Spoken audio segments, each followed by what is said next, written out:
My dear friends, എല്ലാവർക്കും നമ്മുടെ ചാനലിലേക്ക് സ്വാഗതം. ഓക്കെ, ഇന്നത്തെ നമ്മുടെ ടോപ്പിക്ക് ഒരു കറൻറ്റ് സിറ്റുവേഷനിൽ നിങ്ങളുടെ പേഴ്സൺ എന്താണ് നിങ്ങളെക്കുറിച്ച് ചിന്തിച്ചു കൊണ്ടിരിക്കുന്നത് എന്നുള്ളതാണ്. വീഡിയോയിലേക്ക് പോകുന്നതിന് മുമ്പായിട്ട് ഈ ചാനൽ ഇതുവരെ സബ്സ്ക്രൈബ് ചെയ്യാത്ത ആരെങ്കിലും ഉണ്ടെങ്കിൽ ദയവായിട്ട് സബ്സ്ക്രൈബ് ചെയ്യുക. വീഡിയോ ഇഷ്ടമായാൽ തീർച്ചയായിട്ടും ലൈക്ക് ചെയ്യുക, ഷെയർ ചെയ്യുക, കമൻറ്റ് ചെയ്യുക. ഇതൊരു ജനറൽ റീഡിംഗ് ആണ്, അതുപോലെ തന്നെ ജെൻഡർലെസ്സുമാണ്, ടൈംലെസ് ആണ്. ഈ വീഡിയോ നിങ്ങളെപ്പോൾ കാണുന്നോ ആ ഒരു ടൈം മുതൽ വാലിഡ് ആയിരിക്കുന്നതാണ്.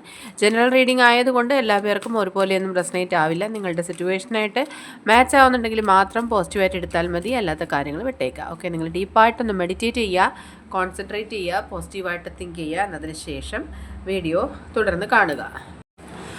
ഓൾ റൈറ്റ്, നമുക്ക് നോക്കാം എന്താണ് ഈ ഒരു സമയം നിങ്ങൾ സ്നേഹിക്കുന്ന വ്യക്തി നിങ്ങളെക്കുറിച്ച് ചിന്തിക്കുന്നത്. What you really think about you right now. ഈ ഒരു സമയത്ത് നിങ്ങളുടെ പേഴ്സൺ എന്തായിരിക്കാം നിങ്ങളെക്കുറിച്ച് ചിന്തിച്ചു കൊണ്ടിരിക്കുന്നത്. What do they think about you right now. ഈ ഒരു മൊമെൻറ്റിൽ നിങ്ങളുടെ പേഴ്സൺ എന്തായിരിക്കാം നിങ്ങളെക്കുറിച്ച് ചിന്തിക്കുന്നത്. What they really want to tell you or think about you right now. ഈ ഒരു മൊമെൻറ്റിൽ എന്താണ് ഈ വ്യക്തി നിങ്ങളെക്കുറിച്ച് ചിന്തിച്ചു കൊണ്ടിരിക്കുന്നത്. Okay, yes, dot to value. തീർച്ചയായിട്ടും അവർ നിങ്ങളുടെ വാല്യൂ മനസ്സിലാക്കുന്നുണ്ട് എന്നുള്ളതാണ് നമുക്ക് സ്പെഷ്യലായിട്ട് മാസ്റ്റർ കാർഡ് പറഞ്ഞു തരുന്നത്.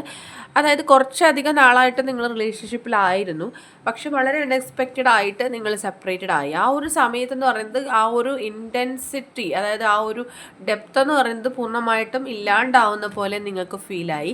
അത് സ്റ്റാർട്ടിങ് ടൈമിൽ ഉണ്ടായിരുന്ന ഒരു പ്രണയമൊന്നും നിങ്ങൾക്ക് ഈ ഒരു ഇടയായിട്ട് ഉണ്ടായിരുന്നില്ല. അതായത് ആ വ്യക്തിക്ക് ശരിക്കും അവർക്ക് എന്താണ് ഈ പ്രണയത്തോട് അല്ലെങ്കിൽ നിങ്ങളോടൊക്കെയുള്ള ആ ഒരു താല്പര്യം ഗ്രാജുവലി ഡിക്രീസ് ആവുന്ന പോലെയൊക്കെ നിങ്ങൾക്ക് ഫീൽ ആയിട്ടുണ്ട്. നിങ്ങൾ അവരുടെ ലൈഫിൽ ഉണ്ടായിരുന്നപ്പോൾ ശരിക്കും നിങ്ങളുടെ വാല്യൂ ഒരു അറിഞ്ഞിട്ടുണ്ടായിരുന്നില്ല. പക്ഷേ ഈ ഒരു സമയം, അതായത് ഇപ്പോൾ സെപ്പറേഷനിലാണെന്നുണ്ടെങ്കിൽ ഈ ഒരു സമയം തീർച്ചയായിട്ടും അവർ അതിനെപ്പറ്റി ചിന്തിക്കുന്നുണ്ട്. ഓക്കെ, ആൻഡ് യെസ്, അവർക്ക് ഒരു റിഗ്രറ്റാണ് കാണുന്നത്. എന്തൊക്കെ കാര്യങ്ങൾ അവർക്ക് ഫോക്കസ്ഡ് ആവാനായിട്ട് ശ്രമിക്കുന്നുണ്ടെങ്കിലും അതിലൊന്നും തന്നെ അവർക്ക് അതിനൊന്നും പറ്റുന്നുണ്ടാവില്ല. ശരിക്കും അവർക്ക് അവർ ചെയ്ത തെറ്റുകൾക്ക് ഒരുപാട് കുറ്റബോധം ഫീൽ ചെയ്യുന്നൊരു സമയമാണ്. ഈ ഒരു സാഹചര്യത്തിൽ അവർക്ക് ഒരുപാട് സ്ട്രഗിൾ ഉണ്ടാവുന്നുണ്ട്. അതായത് അവർ നിങ്ങളെപ്പോലുള്ളൊരു വ്യക്തിയോട് ചെയ്തൊരു തെറ്റിൻ്റെ പേരിൽ അതിൻ്റെ ഒരു ഫലം അവർ എക്സ്പീരിയൻസ് ചെയ്യുന്നു എന്നുള്ളതാണ്. അതായത് അവരുടെ ലൈഫിൽ ധാരാളം നഷ്ടങ്ങൾ സംഭവിച്ചുകൊണ്ടിരിക്കുകയാണ്. ചിലപ്പോൾ ഫിനാൻഷ്യലി ഉള്ള കാര്യങ്ങളായിരിക്കാം, കരിയറിൽ പ്രശ്നങ്ങൾ ഉണ്ടാവുന്നുണ്ടാവാം, അവരുടെ ഫാമിലിയിൽ പ്രോബ്ലംസ് ഉണ്ടാവുന്നുണ്ടാവും. ഒരുപാട് നെഗറ്റീവ് എനർജീസാണ് അവരുടെ ലൈഫിൽ ഇപ്പോൾ കറൻ്റ്ലി ഉള്ളത്. അതുകൊണ്ട് തന്നെ അതിൻ്റെ റീസൺ അവരുടെ കർമ്മം ആണോ അല്ലെങ്കിൽ അവരുടെ കർമ്മഫലമാണോ അവർ എക്സ്പീരിയൻസ് ചെയ്യുന്നത് എന്നൊരു പോയിന്റ് അവർ ചിന്തിക്കുന്നുണ്ട്. ഓക്കെ, ആൻഡ് യെസ്, അവരെപ്പോഴും ഈ ഗോസിപ്പുകളെ ഒക്കെ ഭയപ്പെട്ടിരുന്നൊരു വ്യക്തി തന്നെയാണ്. മറ്റുള്ളവർ എന്ത് ചിന്തിക്കും എന്ന് എപ്പോഴും പറയുന്ന അല്ലെങ്കിൽ ആ ഒരു രീതിയിൽ പെരുമാറുന്ന ഒരു വ്യക്തി തന്നെ ആയിരിക്കാം. കാസ്റ്റ് റിലേറ്റഡ് ആയിട്ടുള്ള ഇഷ്യൂസ് ഫേസ് ചെയ്യുന്ന വ്യക്തികളുണ്ടെന്നുണ്ടെങ്കിൽ അവർ കൂടുതലും അത്തരത്തിലുള്ള ചിന്തകൾ അവരിൽ ഉണ്ടാവുന്നുണ്ട്. ആൻഡ്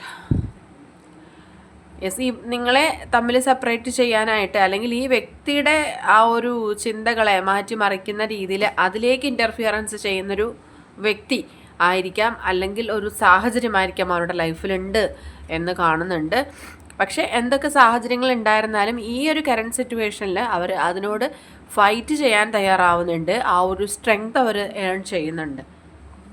ആൻഡ് യെസ്, ഡെഫിനറ്റ്ലി അവർക്ക് വലിയൊരു ലോസ് അവരുടെ ലൈഫിൽ ഇപ്പോൾ ഉണ്ടാവുന്നുണ്ട്. അവരുടെ ലൈഫിന് തന്നെ ഒരു ഇൻസെക്യൂരിറ്റി ഫീലിങ്സ് ഉണ്ടാവുന്നുണ്ട്. അതിൻ്റെ ഒരു റീസൺ എന്ന് പറയുന്നത് അവരുടെ പ്രവൃത്തികളാണെന്നുള്ളതാണ്. അതായത് യൂണിവേഴ്സ് തന്നെയാണ് ഈ വ്യക്തിയിൽ ഇത്തരം മാറ്റങ്ങൾ കൊണ്ടുവന്നിരിക്കുന്നത്. അതായത് അവർക്ക് ശരിക്കും കുറേ കാര്യങ്ങളിപ്പോൾ മനസ്സിലാക്കാനുള്ള സമയമാണ്, ഒരുപാട് ലൈഫ് ലെസൺസ് അറിയാനുള്ള സമയമാണ്. ഓക്കെ, അപ്പോൾ അതിനായിട്ടുള്ള ഒരു സമയമാണ് ഈ ഒരു ഡിസ്റ്റൻസ് എന്ന് പറയുന്നത്. തീർച്ചയായിട്ടും വളരെ സ്ട്രോങ് ആയിട്ട് അവർ നിങ്ങളിലേക്ക് തിരിച്ചു വരും എന്നുള്ളത് നമുക്കിവിടെ കാണാൻ പറ്റുന്നുണ്ട്. അതുപോലെ തന്നെ അവർ ഇത്രയും നാളുണ്ടായിരുന്നൊരു വ്യക്തിയല്ല, ഒരുപാട് കൺവേർഷൻ അവരിൽ നടന്നിരിക്കുന്നുണ്ട്, ട്രാൻസ്ഫർമേഷൻ സംഭവിച്ചിട്ടുണ്ട്. അതിനുശേഷമാണ് അവർ ഇനി നിങ്ങളുടെ ലൈഫിൽ എൻ്റർ ചെയ്യാനായിട്ട് പോകുന്നത്. ഓക്കെ, ആൻഡ് എന്തിനും തയ്യാറായിട്ടിരിക്കുന്നൊരു വ്യക്തിയാണ് നമുക്ക് കാണാൻ സാധിക്കുന്നത്. എന്തൊക്കെ സ്ട്രഗിൾസ് ഉണ്ടായിരുന്നാലും അവർ തീർച്ചയായിട്ടും നിങ്ങളിലേക്ക് തിരിച്ചു വരും എന്നുള്ള ഒരു പ്രോമിസ് നമുക്ക് കിട്ടുന്നുണ്ട് വ്യക്തിയിൽ നിന്ന്. അത്രയും ഏഞ്ചലിക് ആയിട്ടുള്ളൊരു സ്നേഹമാണ് ആ വ്യക്തിക്ക് ഇപ്പോൾ നിങ്ങളോടുള്ളത്. നിങ്ങളുടെ പ്രണയത്തെ അത്രയും പവർഫുള്ളായിട്ട് അവർ കാണുന്നുണ്ട്. അവരുടെ ലൈഫിൻ്റെ സ്ട്രെങ്ത് തന്നെ നിങ്ങളായിരുന്നു, അല്ലെങ്കിൽ നിങ്ങളുടെ പ്രണയമായിരുന്നു എന്നൊക്കെയുള്ള ഒരു റിയലൈസേഷൻ ഈ വ്യക്തിയിൽ ഉണ്ടാവുന്നുണ്ട്.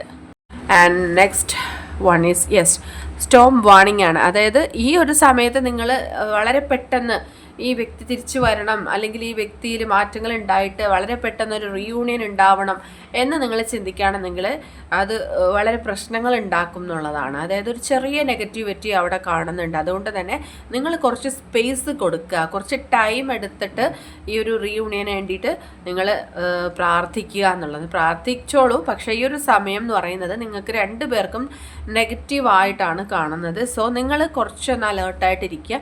ഈ ഒരു സമയത്ത് ആ വ്യക്തിയിൽ മാറ്റങ്ങൾ സംഭവിക്കാൻ തുടങ്ങിയിരിക്കുകയാണ്. ഓക്കെ, അതുകൊണ്ട് ആ ഒരു സ്പേസ് നിങ്ങൾ ആ ഒരു സമയത്തിന് വേണ്ടിയിട്ട് വെയിറ്റ് ചെയ്യുക. ഒരു ഡിവൈൻ ടൈം, അതായത് സാഹചര്യം അനുകൂലമാവുന്നത് വരെ നിങ്ങളൊന്ന് വെയിറ്റ് ചെയ്യുക എന്നുള്ളതാണ്. അതായത് നിങ്ങൾക്കിടയിലുള്ള നെഗറ്റീവ് എനർജി മീനിങ്സ്, അതായത് ആ ഒരു തേർഡ് പാർട്ടി സിറ്റുവേഷൻ ആയിരിക്കാം, ഒരു വ്യക്തിയായിരിക്കാം, അല്ലെങ്കിൽ ഒരു സാഹചര്യമായിരിക്കാം, അല്ലെങ്കിൽ ഈ വ്യക്തിയിൽ തന്നെയുള്ള ചില സ്വഭാവ വിശേഷതകളായിരിക്കാം. അതിലൊക്കെ മാറ്റങ്ങൾ വരാനുണ്ട്. അതിനൊക്കെ സമയമെടുക്കും എന്ന് നിങ്ങൾ മനസ്സിലാക്കുക. അതുകൊണ്ട് തന്നെ ഒരു വാർണിംഗ് സൈൻ തരുന്നുണ്ട്. വളരെ സഡനായിട്ട് നിങ്ങൾ ഈ വ്യക്തി ലൈഫിൽ വേണമെന്ന് ആഗ്രഹിക്കുന്നവർക്ക് കുറച്ചൊരു ഡിലേ ഉണ്ടാവും എന്നുള്ളൊരു മുന്നറിയിപ്പ് ഇവിടെ കിട്ടുന്നുണ്ട്. ഓക്കെ, വളരെ കുറച്ച് പേർക്കായിരിക്കാം, എല്ലാ പേർക്കും ഇത് റൈറ്റ് ആവണമെന്നില്ല. അവർ നിങ്ങളോട് എന്തോ ഒരു കാര്യം കമ്മ്യൂണിക്കേറ്റ് ചെയ്യുന്നുണ്ട്. തീർച്ചയായിട്ടും നിങ്ങൾ സ്വപ്നത്തിലൂടെ ആ കാര്യം അറിയുന്നുണ്ടാവാം, അല്ലെങ്കിൽ നിങ്ങളുടെ മനസ്സിൽ അത്തരത്തിൽ ഇൻറ്റ്യൂഷൻസ് ഉണ്ടാവുന്നുണ്ടാവാം. അവർ പറയാൻ ആഗ്രഹിക്കുന്നുണ്ട് കുറേ കാര്യങ്ങൾ.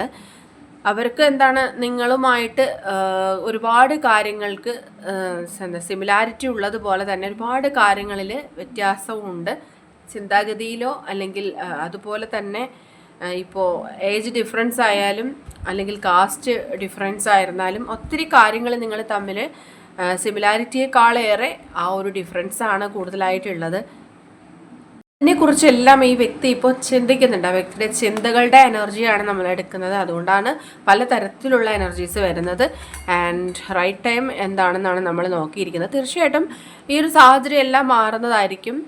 ഇപ്പോൾ ഈ ഒരു സാഹചര്യം നിങ്ങൾ എക്സ്പെക്റ്റ് ചെയ്യുന്ന പോലെ ഒന്നും ആയിരിക്കില്ല നിങ്ങളുടെ ലൈഫിൽ വന്നുകൊണ്ടിരിക്കുന്നത്.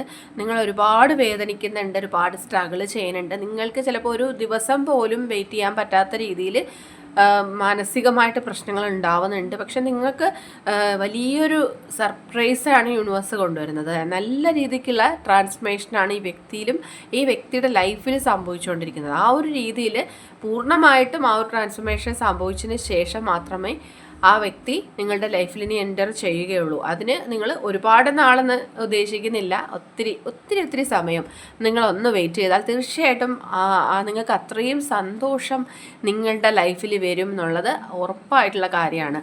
ഓക്കെ, യെസ്, നോക്കൂ, ബ്ലോസമിങ് അബണ്ടൻസ് ആണ് അതിന് ശേഷം നിങ്ങളുടെ ലൈഫിൽ വരാൻ പോകുന്നത്. അത്രയും സന്തോഷം, അത്രയും സമൃദ്ധി ഒക്കെ നിങ്ങളുടെ ലൈഫിൽ വരും. തീർച്ചയായിട്ടും ഈ വ്യക്തിക്ക് നിങ്ങളിലേക്ക് വരാൻ കഴിയാത്ത അവസരത്തിൽ അവർക്ക് മറ്റ് വാതിലുകൾ തുറക്കപ്പെടുന്നു എന്നുള്ളതാണ്. ഓക്കെ, ഡയറക്റ്റ് നിങ്ങളെ കോൺടാക്ട് ചെയ്യാൻ കഴിയുന്നില്ലെങ്കിൽ മറ്റ് വാതിലുകളിലൂടെ അവർ നിങ്ങളിലേക്കുള്ള പാത ചൂസ് ചെയ്യുന്നതായിട്ട് കാണുന്നുണ്ട്. നിങ്ങളറിയാതെ ഇപ്പോഴും അവർ നിങ്ങളെ ആത്മാർത്ഥമായിട്ട് സ്നേഹിക്കുന്നുണ്ട്, നിങ്ങളെക്കുറിച്ച് അറിയാൻ ശ്രമിക്കുന്നുണ്ട്. സ്പിരിച്വലി നിങ്ങൾ രണ്ടുപേരും അവേക്കൻഡ് ആകും. തീർച്ചയായിട്ടും ഇപ്പോൾ അങ്ങനെ സംഭവിച്ചിട്ടില്ലെങ്കിൽ ആ ഒരു അവേക്കൻഡ് സ്റ്റേജിലാണ് നിങ്ങളുടെ ആ ഒരു റീയൂണിയൻ ഉണ്ടാവുന്നത് എന്ന് നമുക്കിവിടെ സൂചന ലഭിക്കുന്നുണ്ട്. അവിടെയാണ് നിങ്ങളുടെ രണ്ടുപേരുടെ സന്തോഷം ഉണ്ടാവുന്നത്. ഓക്കെ, ഇപ്പോൾ നിങ്ങൾക്ക് മനസ്സിലായി കാണും ആ ഒരു റൈറ്റ് ടൈം എന്ന് പറയുന്നത് സ്പിരിച്വലി അവേക്കൻഡ് ആയി തുടങ്ങുന്ന ആ ഒരു സ്റ്റേജിലാണ്. ഓക്കെ, അപ്പോൾ ആ ഒരു സ്റ്റേജിൽ നിങ്ങൾ എത്തിയിട്ടുണ്ടെങ്കിൽ തീർച്ചയായിട്ടും റീയൂണിയൻ്റെ ആ ഒരു കാൽക്കുലേഷൻ നിങ്ങൾക്ക് മനസ്സിലായിട്ടുണ്ടാവാം. ആൻഡ് യെസ്, അതുകൊണ്ട് നിങ്ങൾ ഈ ഒരു സമയത്ത് പ്രാർത്ഥിക്കുക, മാനിഫെസ്റ്റേഷൻ ചെയ്യുക. നിങ്ങൾ ആഗ്രഹിച്ച കാര്യങ്ങളെല്ലാം നിങ്ങളിലേക്ക് സക്സസ് ആയിട്ട് വരുന്ന സമയം കൂടിയാണ്. ആൻഡ് യെസ്, അവർ തീർച്ചയായിട്ടും ഈ ഒരു ചിന്തകളിലാണ്. അതായത് നിങ്ങളുടെ ആ ഒരു റിയൽ വാല്യൂ എന്താണെന്നുള്ള ഒരു റിയലൈസേഷനാണ് ഇപ്പോൾ അവർക്ക് ഉണ്ടാവുന്നത്. ആ ചിന്തകളാണ് അവരുടെ മനസ്സിലുള്ളത്. ആൻഡ് യെസ്, നിങ്ങളുടെ ലൈഫിൽ ഒരു ബാലൻസിങ് സിറ്റുവേഷനാണ് ഉണ്ടാവുന്നത്. അതായത് ഇത്രയും നാളും നിങ്ങൾ ഒരുപാട് വേദനിച്ചിട്ടുണ്ട്, നിങ്ങളുടെ വേദന ആ വ്യക്തി മനസ്സിലാക്കുന്നില്ല എന്നൊക്കെ നിങ്ങൾക്ക് ഫീൽ ആവുന്നുണ്ടായിരുന്നു. പക്ഷേ തീർച്ചയായിട്ടും അതിലെല്ലാം മാറ്റങ്ങൾ സംഭവിക്കുകയാണ്. ആൻഡ് ഇപ്പോൾ നിങ്ങളുടെ മനസ്സിനെ ഒന്ന് കാമാക്കുക എന്നുള്ളതാണ് യൂണിവേഴ്സ് തരുന്നത്. അതിനായിട്ട് നിങ്ങൾ മെഡിറ്റേഷൻ, പ്രാർത്ഥനകൾ അല്ലെങ്കിൽ യോഗ പോലുള്ള കാര്യങ്ങളൊക്കെ ചെയ്യാനായിട്ടുള്ള ഒരു സൂചന ലഭിക്കുന്നുണ്ട്. അതുപോലെ തന്നെ ഈ ഒരു സെപ്പറേഷൻ എന്ന് പറയുന്നത് യൂണിവേഴ്സൽ പ്ലാൻ ആണ്. നിങ്ങളെ ഇപ്പോൾ 2 പേരെയും സെപ്പറേറ്റ് ചെയ്തിരിക്കുന്നത്. അതിലൂടെ നിങ്ങൾക്ക് ഒരു ഹീലിംഗ് ആണ് യൂണിവേഴ്സ് തന്നുകൊണ്ടിരിക്കുന്നത്. കാരണം നിങ്ങളെ പൂർണ്ണമായിട്ട് മനസ്സിലാക്കിയതിന് ശേഷം മാത്രം ഈ വ്യക്തിയെ നിങ്ങളുടെ ലൈഫിലേക്ക് കൊണ്ടുവരികയുള്ളൂ എന്നുള്ളൊരു മെസ്സേജ് കിട്ടുന്നുണ്ട്. ആൻഡ് അത്രയും സ്ട്രോങ് ആയിട്ടുള്ള ഏഞ്ചലിക് സപ്പോർട്ട് നിങ്ങൾക്ക് 2 പേർക്കുമുണ്ട്. എസ്പെഷ്യലി നിങ്ങൾക്കത് കൂടുതൽ ബ്ലെസ്സിങ്സ് ആയിട്ട് വന്നിട്ടുണ്ട്. ആ വ്യക്തിയുടെ ഹൃദയം ഇപ്പോൾ തകർന്നിരിക്കുന്നൊരു വേദന അവർ അനുഭവിക്കുന്നുണ്ട്. ആൻഡ് ഇപ്പോൾ നോ കോണ്ടാക്ട് സിറ്റുവേഷനിലുള്ള വ്യക്തികൾക്ക് ആണെന്നുണ്ടെങ്കിൽ അവരുടെ ആ ഒരു ട്രാൻസ്ഫർമേഷൻ വളരെ അടുത്ത് തന്നെ ഉണ്ടാവുമെന്ന് തന്നെയാണ്. അതിനായിട്ട് നിങ്ങളിപ്പോൾ വെയിറ്റ് ചെയ്യുന്ന പോലെ തന്നെ നിങ്ങൾ യാതൊരു ആക്ഷൻ എടുക്കേണ്ട കാര്യമില്ല. നിങ്ങൾ അങ്ങോട്ട് ചെന്ന് ഈ വ്യക്തിയെ ഫോളോ ചെയ്യാനുള്ള സാധ്യതയാണ്, അല്ലെങ്കിൽ അങ്ങനൊരു മനസ്സാണ് നിങ്ങൾക്ക് ഉണ്ടാകുന്നതെങ്കിൽ തീർച്ചയായിട്ടും അത് സ്റ്റോപ്പ് ചെയ്യുക. നിങ്ങൾ ആ വ്യക്തിയെ ഒരിക്കലും നിങ്ങൾ ചേസ് ചെയ്യാതിരിക്കുക. ഓക്കെ, അതായത് നിങ്ങൾ ഒരാളടുത്ത് ബെഗ് ചെയ്യുന്ന പോലെ അവരോട് മിണ്ടാൻ ശ്രമിക്കുക, കോണ്ടാക്ട് ചെയ്യാൻ ശ്രമിക്കുക. ആ ഒരു സമയത്തെല്ലാം അവർ നിങ്ങളെ അവഗണിക്കുകയാണെന്നുണ്ടെങ്കിൽ ആ ഒരു എനർജിയിലേക്ക് ആ വ്യക്തി വന്നിട്ടില്ല. അതുകൊണ്ട് തന്നെയാണ് ആ ഒരു ചേസിങ് എനർജി മാറ്റാനായിട്ട് പറഞ്ഞിട്ടുള്ളത്. ഓക്കെ, അപ്പോൾ ഇന്നത്തെ ചെറിയ റീഡിങ് അവസാനിച്ചിരിക്കുകയാണ്. ഇന്നത്തെ റീഡിങ് എല്ലാവർക്കും ഇഷ്ടമായിരുന്നുണ്ടെങ്കിൽ തീർച്ചയായിട്ടും ലൈക്ക് ചെയ്യുക, ഷെയർ ചെയ്യുക, കമൻറ്റ് ചെയ്യുക. സബ്സ്ക്രൈബ് ചെയ്യാത്തവരുണ്ടെങ്കിൽ സബ്സ്ക്രൈബ് ചെയ്തും സപ്പോർട്ട് ചെയ്യുക. ഇനി നമുക്ക് നെക്സ്റ്റ് ഒരു വീഡിയോയിലൂടെ വീണ്ടും കാണാം. അതുവരെയും ബൈ ബൈ.